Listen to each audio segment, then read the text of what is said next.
Now, the Victorians took our Grand Prix. They've talked about wanting the Tour Down Under, but now there's a fight back. The Adelaide Hills township of Strathalbyn is organising a festival to reclaim ownership of a South Aussie sportsman who's more celebrated over the border than he is in home. Hendrik Gout has the story. Look at the bike moving around. That's how hard he's trying.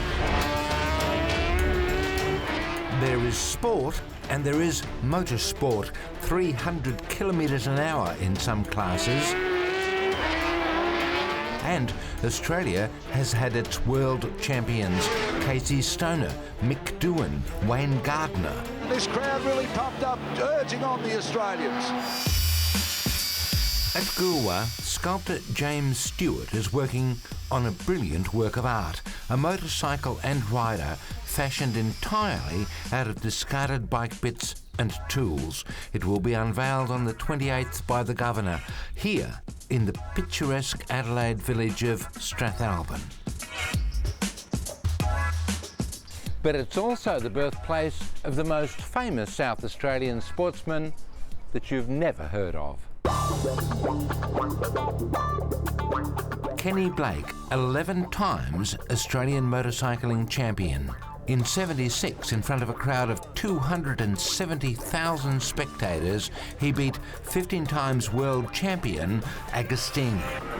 Now it's Ken Blake that takes the lead. To the thrill of all Australian fans cheering him is Kenny Blake, number 6 from Australia. Well, he was born here. He did his apprenticeship here. Whoa! In the lead, there's Gavin Porteous. And Jeff Spencer doing a great job. They won last year. Not a job for the faint of heart. This three-wheeled rocket is piloted by South Australian Gavin Porteous. Hanging right out of the machine. You see the wheel come off the ground. Fantastic stuff. I've raced sidecars for a lot of my life. I started racing them when I was 17. At the race meetings, I sort of run into him and saw him, and he was noted to me.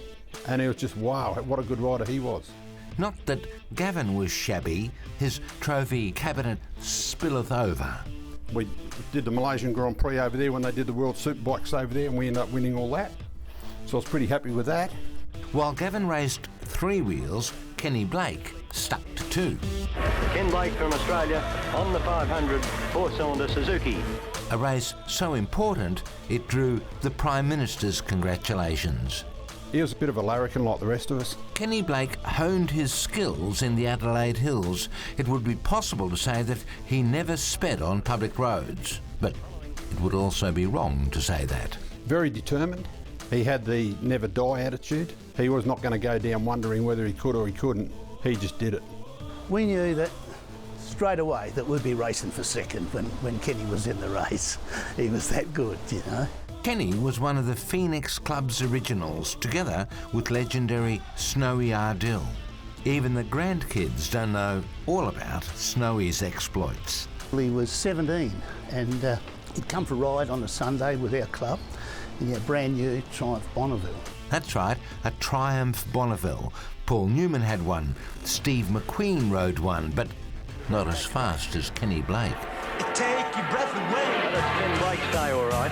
Ken Blake comes through for Victoria and, of course, Australia. Victoria? Yes, this South Aussie has been abducted by the Vics, who now claim him as their state hero. I think that the main tuners of motorcycles and the motorcycle industry was over in like New South Wales and Victoria. So then he moved over to Melbourne. Which is why Strathalbyn is taking him back. A Kenny Blake festival from October 26 to 28. It's just recognising someone that has done something for the country.